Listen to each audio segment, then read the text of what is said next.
Welcome back. ANC Johannesburg chairperson Loyiso Masuku has been appointed as the city's first deputy mayor. The position is believed to have been created to appease a faction of the ANC that wanted Mayor Dada Morero removed from office. Masuku beat Morero for regional chairperson of the ANC in Johannesburg at a conference last year. Political analyst Rebone Tau joins us for more on this. Rebone, a very good evening to you. Thank you so much for coming into studio to talk about this.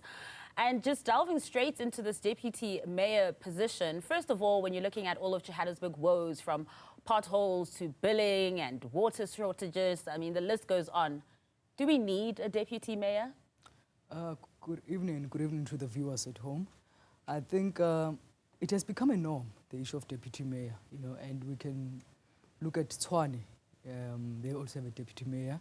And I think also Ekurhuleni at some point there was discussions of a motion that was going to be tabled. But I really don't think we need a deputy mayor. I think it's a wasteful of expenditure. I'm even still trying to understand what is the executive power that the deputy mayor will have, because you can't be wasting money in terms of paying salaries while there's challenges of service delivery.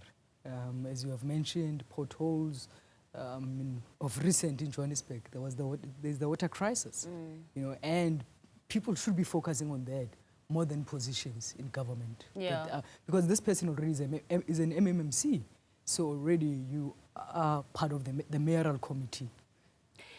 Now, it was also mentioned in the intro as well, and this has been said quite a bit, that this was done to appease a certain faction of the ANC as well. So does it appear that the Joburg residents are now becoming collateral damage for what the politicking that's going on in the ANC? I mean, when we're looking at the positions now, you've got the mayor and the deputy mayor from the same party. One would swear that the ANC has won an outright majority.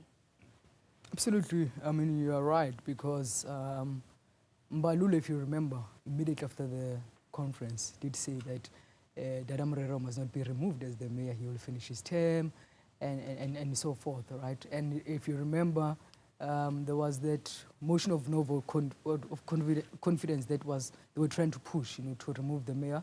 And I think it was sponsored by Al-Jama, but then it was adjourned.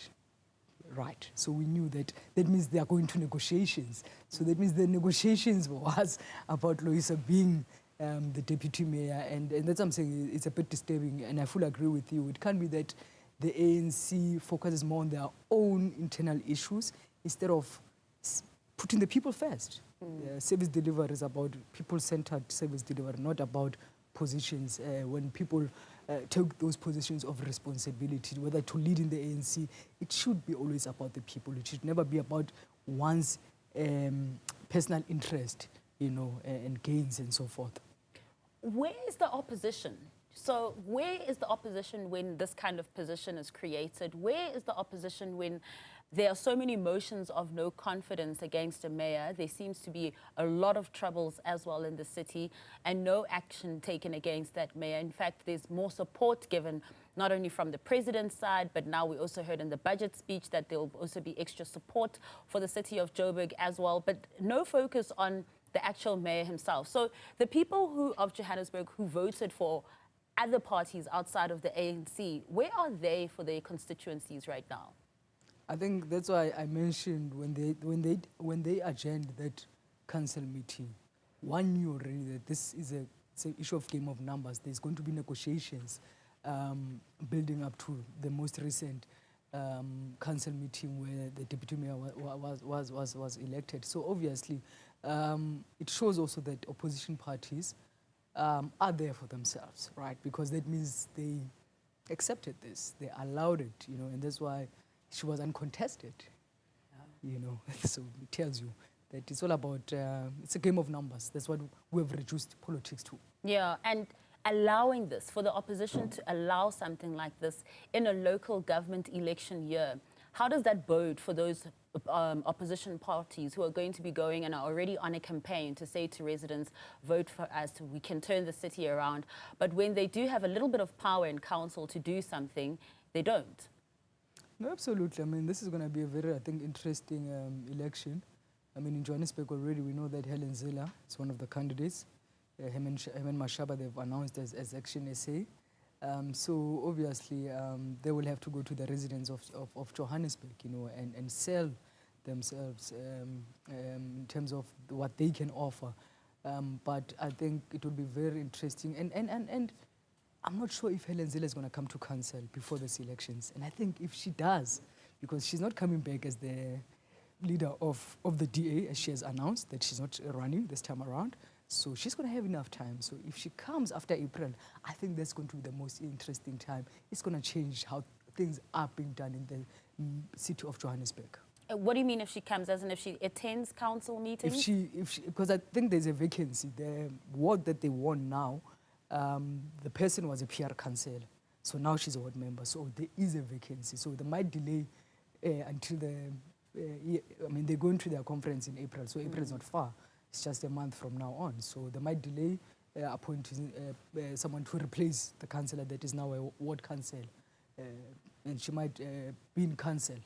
That would, I guess, be a smart move on the part of Helen Zille and the DA to kind of get a foot in the door before the elections as well. But while we're also talking about local government elections as well, and perhaps even scoring own goals, I mean, one has to talk about the city of Ekurhuleni and what's been going on there, that untimely reshuffle that took place and now has had a domino effect.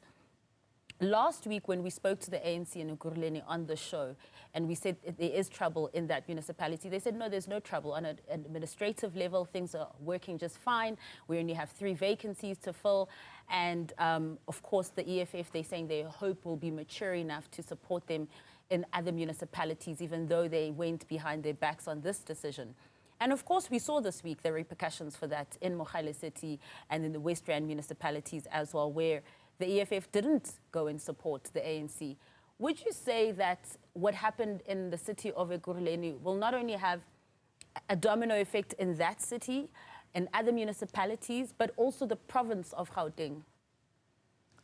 I think, you know, we must not look at things at face value.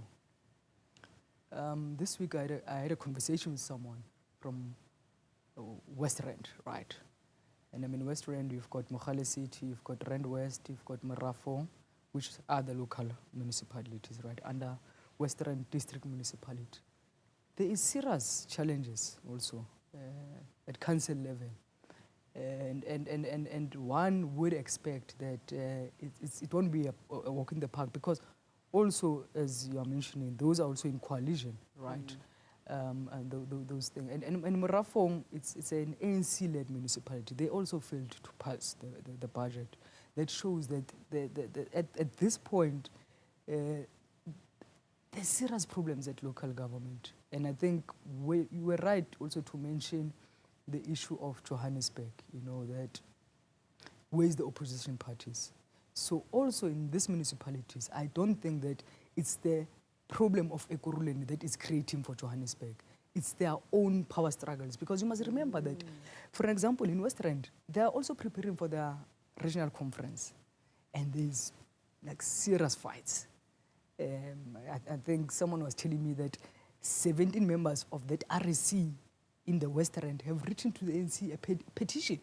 So this must tell you that these things are bound to happen, because the ANC itself in West Rand, it's imploding. So I don't think that it's fair to reduce problems of other regions to make them as if it's an Ekurhuleni problem that has been created in the region. So we have to really zoom in and look into those challenges that are there in the different regions.